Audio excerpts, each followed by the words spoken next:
When Cyril Knowles took over, Hartlepool looked on course to follow his old club Darlington all the way out of the league.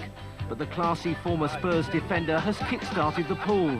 Now they're roaring along in the 4th Division fast lane, with the region's leading goal scorer at full throttle. There's never a lost cause when Joe Allen is about. Darlington found that out in November.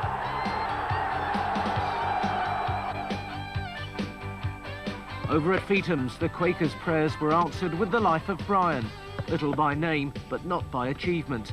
Darlington stormed straight out of the conference, and they've kept on going. To add fuel to fiery rivalry, Little even came raiding to snatch a few players. Now the ex-Villa man is trying to match the Knowles formula.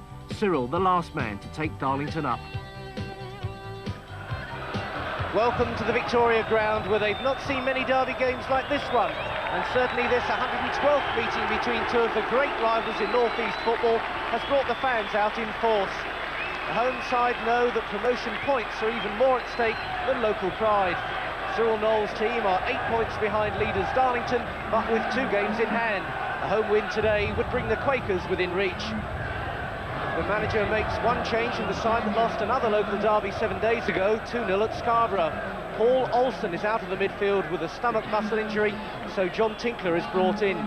Steve Tupling and Brian Honour both had spells at Feetham's, as though extra motivation was really needed. In the Darlington lineup, Mark Crudder and John Borthwick have appeared for the enemy, but the Quakers are without the suspended Andy Toman, the club's record buy from Hartlepool. But their experienced defender Mick Tate is back after a one-match ban and replaces Gary Coatsworth in a back 5.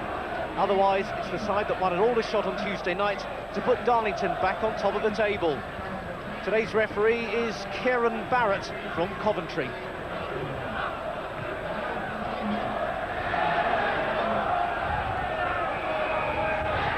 Everything's set then for a cracking North East football occasion. The only thing they haven't got right are the conditions. It's an absolute gale force wind, and it's blowing behind Hartlepool at the moment, who are attacking the goal to our right, and the conditions down the middle are like a swamp. All the snow's gone, and it's left us Victoria Ground extremely heavy, and I really don't think the game might have gone ahead had there been any more water on the surface. Two teams of very different styles, Hartlepool and Darlington. Quakers there in yellow today really like to play the ball around midfield. They'll play with a 5-man defence. Hartlepool are strong and powerful and will look to get the ball forward to their twin strikers of Paul Baker and Joe Allen. But it's Darlington's Frank Gray finding it very hard to get the ball out of that heavy midfield. This is Mick Tate, who wears 11 but will operate as one of the 3 central defenders. Back to Mark Crudder there in goal. There's Mick Tate, missed a game through suspension. Chasing 600 league games, a really experienced campaigner.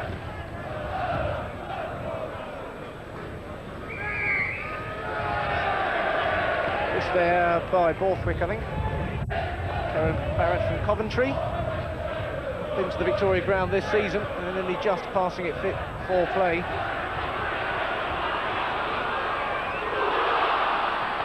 Dalton out wide, Tupling couldn't quite control it.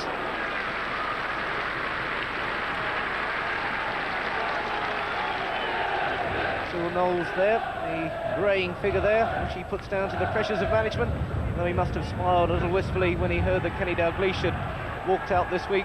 He's more of an expert on what it's like down the bottom end. There from Baker. Allen looking to chase again. Jim Willis finding it difficult to keep his footing. Brian Honour. Nice little play there between Honour and Nobbs, but the pass forward rather let Hartlepool down. This is Gary Gill. Tupling, the other long-haired midfield player in there. And Tupling breaks free now. He's got Allen in the middle. Allen didn't think he was going to get a sniff at that one, and then suddenly saw the way it was holding up in the mud and made a sudden dart at it. Allen so quick over those first few yards. Tupling was the man out wide and looking for Allen. He just seemed to hesitate and then saw that he might be in there, but Crudder was down. Good fail under that one. Trotter jumping for Darlington. Tinkler could only find the opposite number 4, Jim Willis.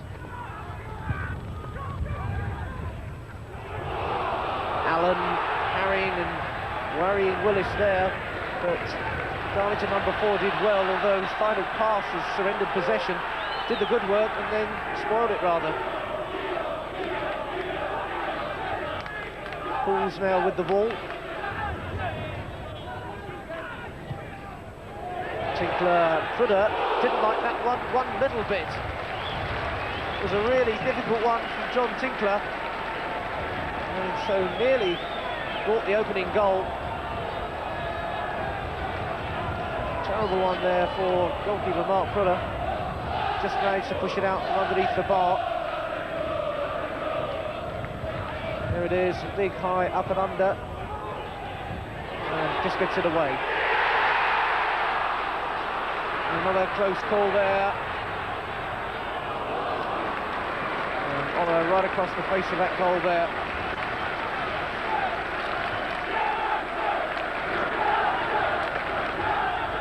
Brian Honor, Hordenborn, another one who had a good long spell at Darlington, nearly 75 games for them, actually released by Cyril Knowles, his present manager. Gary Gill. Straight to Nobbs, that one.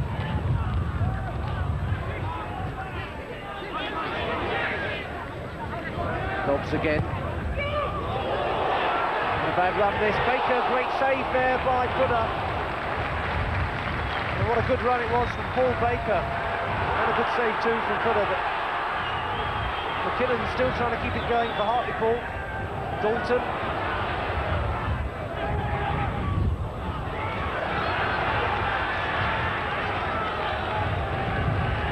Close escape there. First time that Baker's really had much of a clear run. It was a great diagonal movement and a good first time shot. Prudhoe reacting superbly. This is Coverdale. Borthwick. Gill. Nice bit of passing here from Darlington until Toppling got involved, that is. But Janet. Ellison was the man they were looking for, but Rob McKinnon straight in there. There's McKinnon again. And a good first time effort there from Brian Honor, who made up the ground from midfield. A good sweeping, typical Hartlepool break, that one.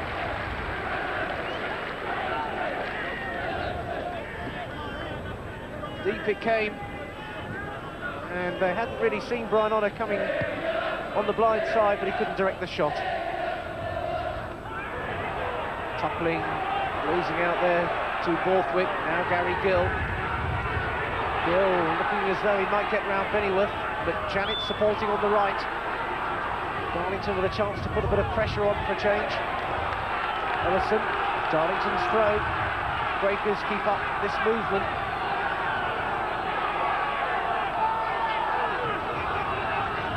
Janet will take the throw, just waiting for Trotter to add a little bit of more support. But Janet's throw. In the corner given. Don't think perhaps John McPhail agreed with that one.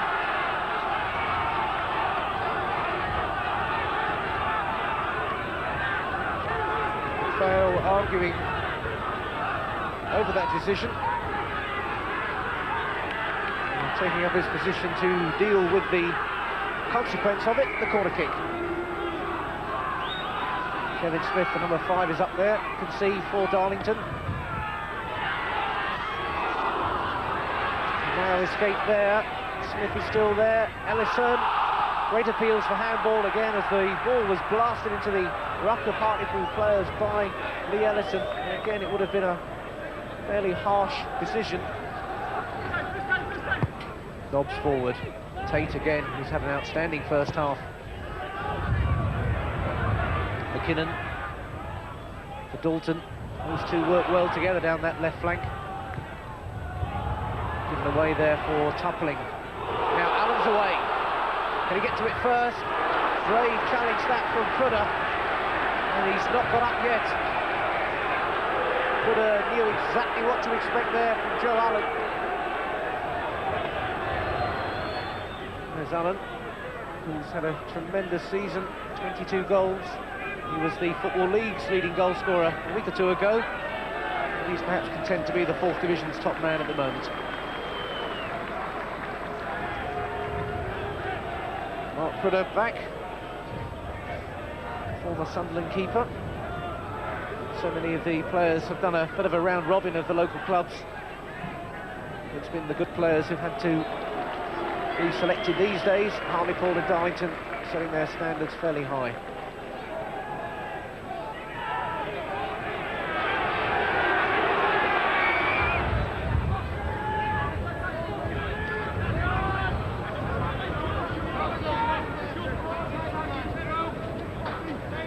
Certainly been as hard a fought confrontation as we'd all naturally expected, though with Poole and Darlington both up there amongst the front runners, they know that every game now is going to be one tremendous battle for them. This one extra special. There goes the half-time whistle, and the players have done their best to cope with very difficult conditions. Paul Baker perhaps coming the closest, the Hartlepool captain, but Mark Prudhoe saved well. But he and the rest of his Poole colleagues will know they really ought to have cashed in on this difficult wind that's been blowing the length of the pitch. But at half-time, it's Hartlepool United 0, Darlington 0.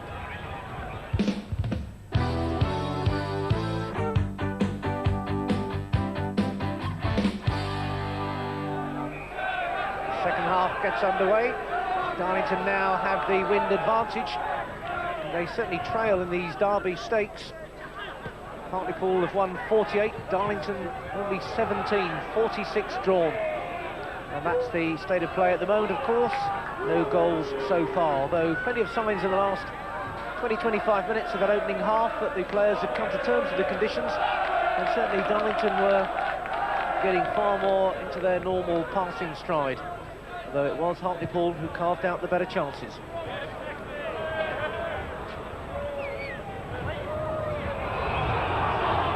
Allen's in there, Gray hooks it cleverly to safety. The old trusty left foot, still going strong at 36. It's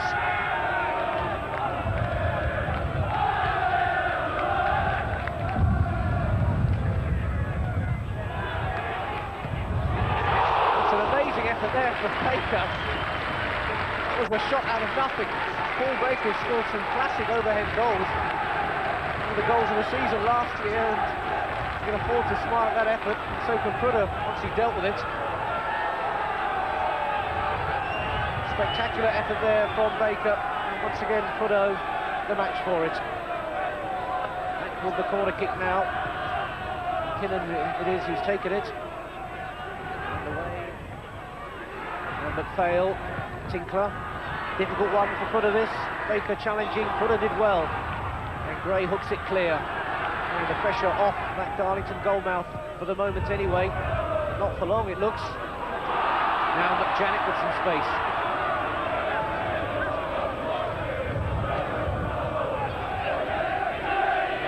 Gill. McJanet.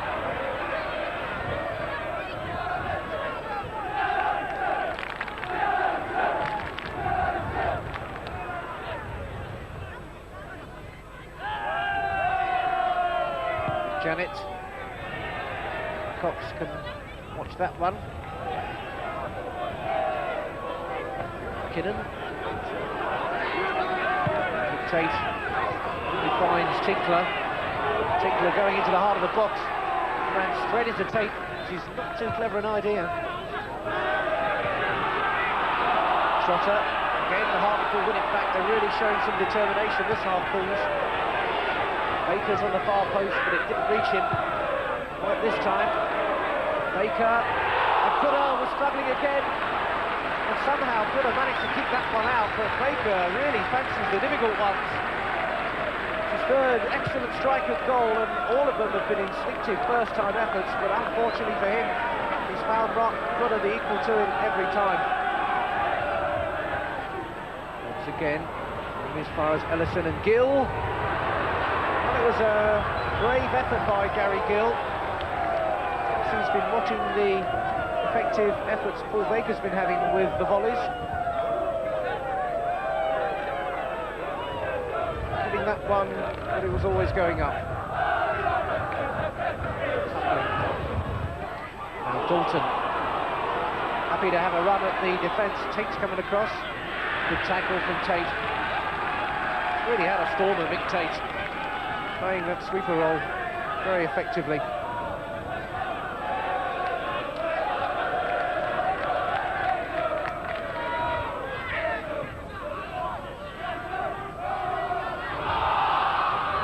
Allen, back for Tuffling.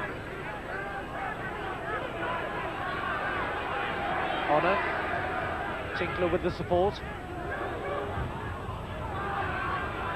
Darlington get the ball away. Well, half away, but Honor had other ideas. And again, Pooler does well to cling on. Brian Honor's determination to keep that move going finally produced the opening. Conditions so difficult, but he turned very neatly there between the two players and got his shot in. And Pooler was more than happy to hold on. Honor. Knowles playing it in early, and Pooler lost that one. And Pooler not too pleased with his defence there. Janet was tidying up at the back, but the keeper and his central defenders both left it. Honor knocking it back for Knowles, who played the ball in quickly. And keeper left scurrying across there till Janet came to the rescue.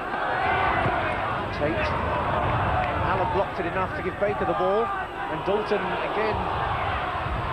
Here goes Dalton. Janet with him, still with Dalton. Did well. Allen's there. Wouldn't fall again. And these three central defenders for Darlington doing the job, and Allen was simply outnumbered.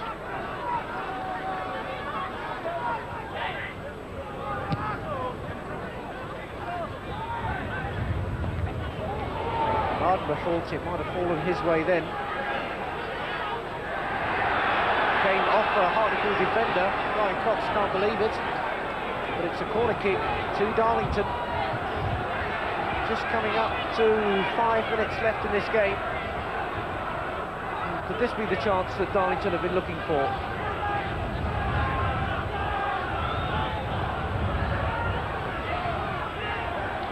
He pushed some players up there. They're going to make a substitution before the corner kick can be taken. And Lee Ellison is coming off. Gary Coatsworth, he was left out today so that Mick Tate can come back, goes forward. Certainly there's a bit of height there to be added if he gets up there in time for this corner kick. Be a story here if he gets to it. Over comes the corner kick. Very dangerously close to Brian Cox's goal line. Little battle of honour was right back in the thick of it there, getting a pat on the back too. The danger not clear yet for Hartlepool.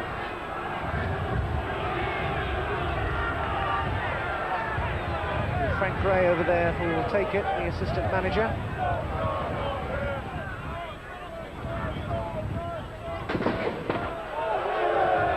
With the corner kick then. Fired in again and off the line by McKinnon that time, I think, and it was from Michael Trotter who had the snapshot. There was a whole ruck of players ahead of him, and the corner kick created the danger, and Hartlepool just couldn't get the ball away cleanly. There went Borthwick, the ball came out, hit first time by Trotter, and McKinnon was on the line, and Cox so pleased to hang on. Nice play that from McKinnon. And Honor not given a chance though with the pass. Shame after the early good work. The time that referee Karen Barrett will add on for injuries. Remains goalless. It's not really an accurate reflection of the play today. Teams perhaps served up more entertainment than one might have feared in a tight game like this in appalling conditions, but it's not over yet perhaps. Not when Honor's around. what a battler he is.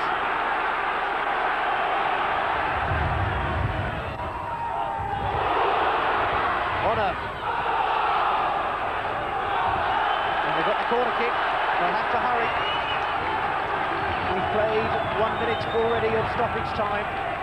As Hartlepool again sense a dramatic winner. The big number 6, Bennyworth, is up there. No time for Hartlepool to waste. McKinnon's corner. Bennyworth is involved as a mighty Scurry and Frank Gray whacks it clear. There goes the final whistle, a really competitive battling derby between these two promotion hopefuls, and a great ovation from the sets of supporters too. Certainly the referee's decision to play this game absolutely right in the circumstances. It was hard for both teams, but they gave it all they had, and they've certainly given a good account of themselves and a good advertisement for the healthy state of 4th Division football in the region. In terms of the promotion race, Darlington may be slightly more satisfied with the 1 point, though Hartlepool certainly had the better of the chances. But the scoreline, Hartlepool United 0, Darlington 0.